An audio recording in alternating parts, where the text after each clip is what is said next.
देखिए, सरकार को 70 साल लग गए इस नियम को लाने में। ये देश आज़ादी के बाद ही आ जाना चाहिए था।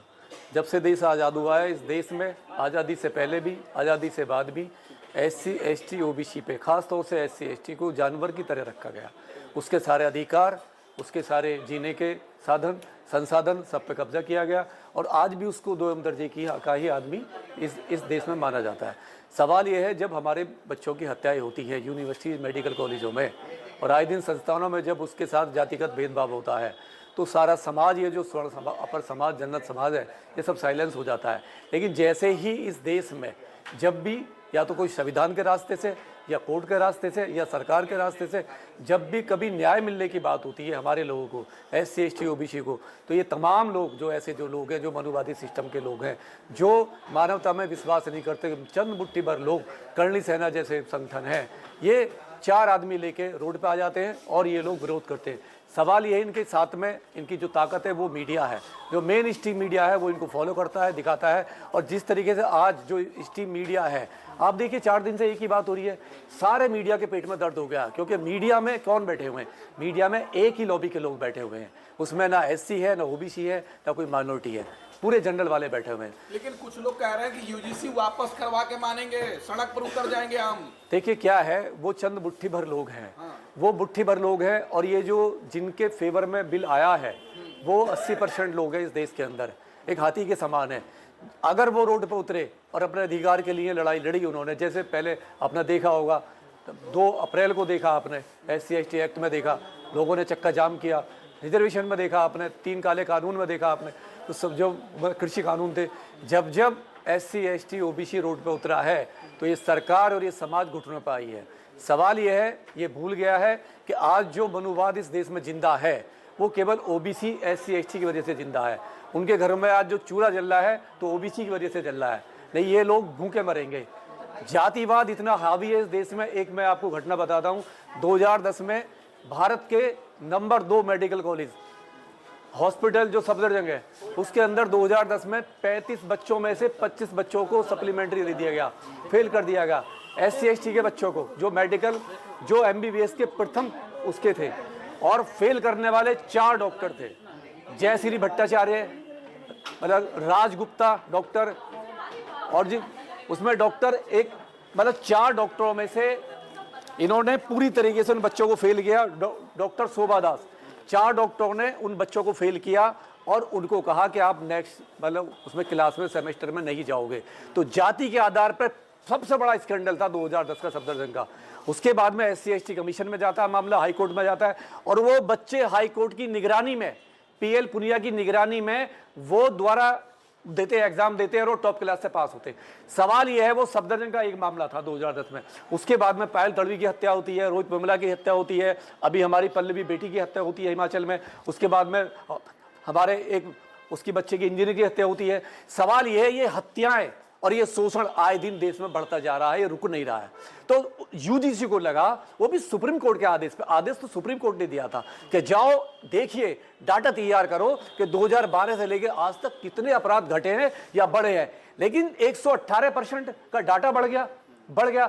तो सवाल यह है, जब 118% का डाटा बढ़ गया तो सुप्रीम कोर्ट अब रोक लगाने वाला होता कौन है? सुप्रीम कोर्ट के आदेश पर UGC ने डाटा तैयार किया और सरकार के आदेश पर उसको लागू किया है।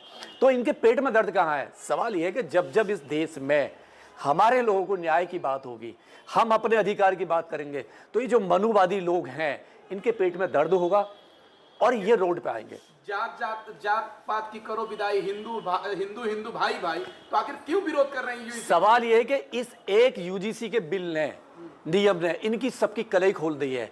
ये फर्जी है, ये नारा फर्जी है, हिंदुओं से उसको कोई मतलब नहीं है। SC, ST में भी बहुत लोग हिंदू हैं, उनसे कोई मतलब। OBC जो सबसे बड़ा तबका हिंदू है, कोई मतलब नहीं है। वो कह रहा पाकिस्तान चले जाओ, कोई कह रहा तो बांग्लादेश चले जाओ, कहते प्रधानमंत्री को गाली दे रहे हैं। सबसे बड़ी बात है, इस देश में जो प्रधानमंत्री है, हमारे मतभेद हो सकते हैं, लोकतंत्र में होते हैं, लेकिन मनभेद नहीं होते, क्योंकि जिस कुर्सी पे प्रधानमंत्री बैठे हुए देश की सर्वोच्च कुर्सी है और हम उसको सैल्यूट करते हैं।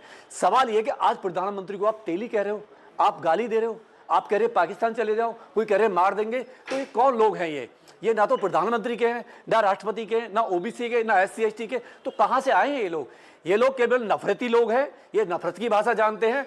और ये आए दिन हमारे बच्चों का, बेटियों का, आपने देखा होगा, एक बारात को निकालने में राजस्थान में 125 पुलिस वाले, आज के टाइम पे 2025 की घटना है।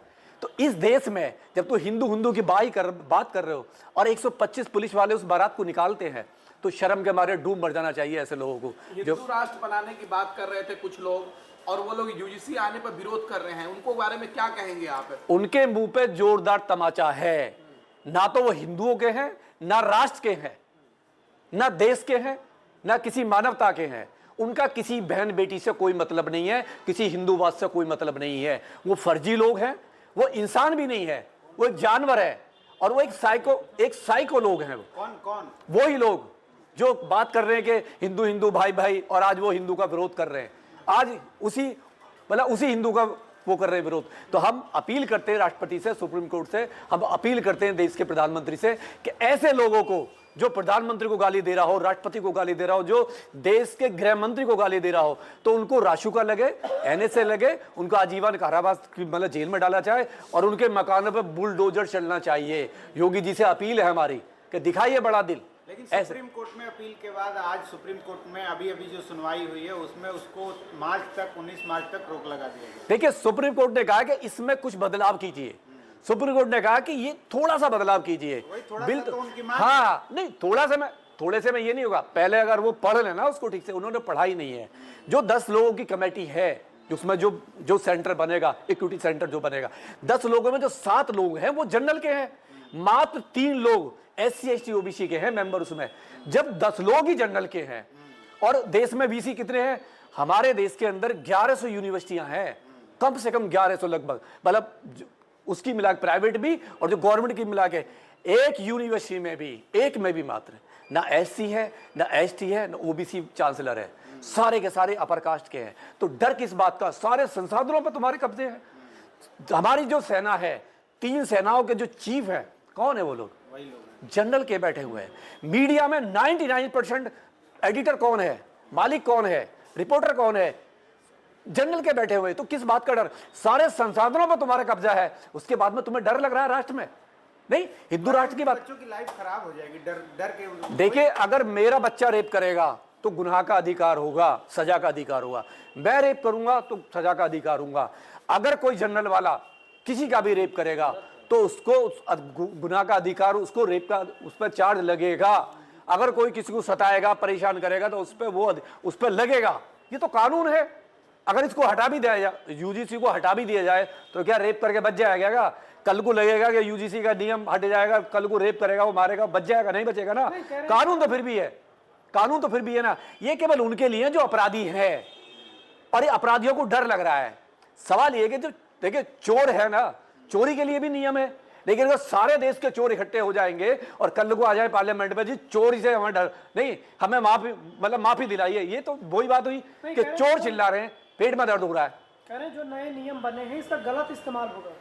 कौन सा देश में एक कानून बता दो, जब से लागू हुआ भारत देश आजाद हुआ है, कि किसी कानून का दुरुपयोग ना हुआ हो? सबसे पहले कौन करता है? उद्योगपति, बड़ा आदमी, ताकतवर वाला रेप करता है, मर्डर करता है, बाइज्जत कोर्ट से बरी हो जाता है। डॉरी सिस्टम का भी यही हाल है। तमाम ऐसे जो कानून हैं, तो क्या सारे कानून बंद कर दिए जाए? ये सब बचने के नतीजा है कि आप अपराध करो, कोर्ट में हमारे लोग बैठे हुए, जज हमारे लोग बैठे हुए, वो सब संभाल लेंगे। ऐसा नहीं चलेगा। तो ओबीसी, अब क्या दलित एससी एसटी ओबीसी रोड पे उतरेगा? क्यों नहीं उतरेगा? ओबीसी एससी एसटी रोड पर ही है। आए दिन जब से ये सरकार बनी है, आपने देखा होगा, अपने अधिकारों के लिए रोड पर ही लड़ रहा है, रोड पर ही है। और जब चंद मुट्ठी भर लोग जब रोड पे आ सकते हैं, तो ये तो बहुत हाथी वाला समाज है। ओबीसी 62% है, और एससी एसटी इतना है 80% है। जब रोड पे आएगा ना, तो ये दिखाई नहीं देंगे, नहीं, ये दिखाई नहीं देंगे। हम तो फिर अपील करते हैं आपके चैनल के माध्यम से कि मानवता में विश्वास रखें, अपराध मत करो, अपराध से डरो भी मत। नहीं, जब अपराध ही नहीं करोगे तो डर किस बात का? मैं भी दिल्ली में रह रहा हूं, आज तक कोई अपराध नहीं किया, मुझे डर ही नहीं है, क्योंकि मेरी प्रवृत्ति नहीं है। जब तुम अपने बच्चे को सिखाओगे नहीं कि जाओ तुम अपर कास्ट में पैदा हो, जाओ उसको जाके बोलना, नीचे बिठाना, नीच बताना नहीं, तब तुम्हें डर लगेगा। सवाल ये है कि इस देश में आज़ादी के बाद भी आज भी कुछ लोग वही व्यवस्था चाहते हैं जो आज़ादी से पहले थी। गधे को घोड़े के साथ दौड़ा रहे हैं। हाँ, इन्हीं गधों ने देश को आज़ादी दिलाई थी। यही गधे तुम्हारे जितने भी संसाधन है ना, आज जो होटल हैं, जितने भी कंपनियां बनी हुई हैं, जो भी रोड ब्रिज हैं, सारे इन्हीं गधों का खून लगा हुआ है। आज देश का जो ढांचा है ना, इसी से चलता है। पार्लियामेंट में जो बैठे हुए हैं ना एमपी जितने भी हैं, इसी गधे समाज से हैं वो, जिसको कह रहे हैं, जितने भी बैठे हुए हैं आज भी। तो सवाल ये है कि तुम उनको गधे बताओगे और वो तुम्हें छोड़ देंगे? नहीं, तुम बाहर से आए हुए, तुम्हारा डीएनए का पता नहीं, साला डीएनए कौन सा है, और तुम इतने बड़े 80% लोगों को गधे बताओगे? नहीं, यही है, यही इनकी मानसिकता है। इनकी मानसिकता नहीं बदली है। ये 80% देश के मूल निवासी को ये लोग गधे बताने की बात करेंगे।